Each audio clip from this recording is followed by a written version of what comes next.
समाज के लिए चुनौती बनी हुई है। इसलिए इन घटनाओं पर किसी समझौते से उस पाप पर पर्दा नहीं पड़ सकता। सरकार उस आरोप से नहीं बच सकती कि जिसके कारण ये घटनाएं हुई। अपराधी अपराध तभी करता जब उसको लगता है कि मेरा कुछ बिगड़ेगा नहीं। और इसलिए मैं इस नतीजे पर आता हूं कि राजस्थान में लगातार एक के बाद जो मुकदमों की फहरिस्त है वो 9 लाख के करीब है। अब आंकड़ा थोड़ा ऊपर भी गया होगा, मैंने उसको अपडेट नहीं किया। और उसमें लगातार इस तरीके की घटनाएं, आदमी न घर में सुरक्षित है न सड़क पे चलते हुए सुरक्षित है। इसलिए आम आदमी की सुरक्षा और उस के बीच में खासतौर पर महिलाओं के प्रति अपराध ये बहुत चिंताजनक है। और महिलाओं में भी दलित और वंचित और पीड़ित महिलाओं पर ये अपराध ये और ज्यादा इस बात को संगीन बनाते हैं। इसलिए जब जानकारी मिली तो मैंने तत्काल उचित समझा। पार्टी ने भी एक दल इसके लिए गठित किया, लेकिन रात को पता लगा कि उसमें सरकार ने, प्रशासन ने बहुत ज्यादा प्रयत्न करके और इसको समझौते के रूप में तब्दील किया। लेकिन मेरा ये मानना है कि मुख्यमंत्री का और गृह मंत्री का गृह क्षेत्र है, संभाग है।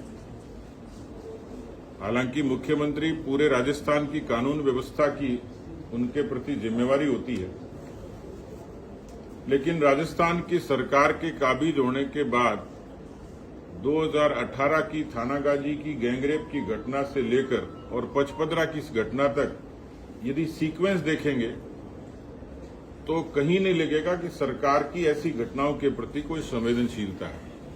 एक तरीका अपना लिया, नौकरियां दे देंगे, कुछ नकद दे देंगे, लेकिन इससे न तो अपराध की गंभीरता कम होती है न सरकार की जो जिम्मेवारी है वो कम होती है।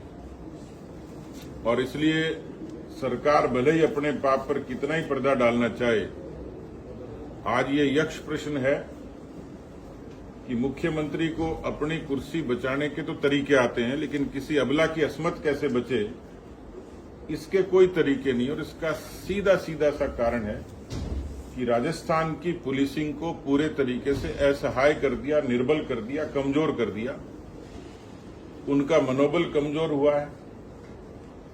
पुलिस के महकमे को दुरुस्त करने के लिए, पुलिस विभाग को संसाधन युक्त करने के लिए, पुलिस महकमे में नवाचार के लिए कोई भी यत्न राजस्थान की सरकार की तरफ से नहीं। और उसका नतीजा है केवल 3% जो गृह विभाग पे, पुलिसिंग पे जो खर्च करना होता है, केवल 3% उसका बजट है।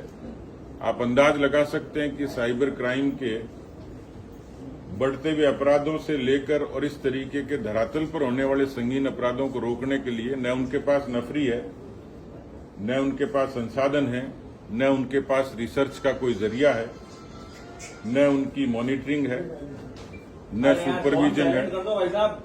और इसलिए मुझे लगता है कि राजस्थान में जितने मुद्दे अभी हैं उसमें जो बड़ा प्रभावी यक्ष प्रश्न है और जो गंभीर मुद्दा है वो कानून व्यवस्था का है। अब तो पानी सर से ऊपर गुजर गया और इसलिए कांग्रेस के गुजरने में सबसे बड़ा कोई मुद्दा होगा तो कानून व्यवस्था होगा, जो सब वर्गों से, सब क्षेत्रों से ताल्लुक रखता है।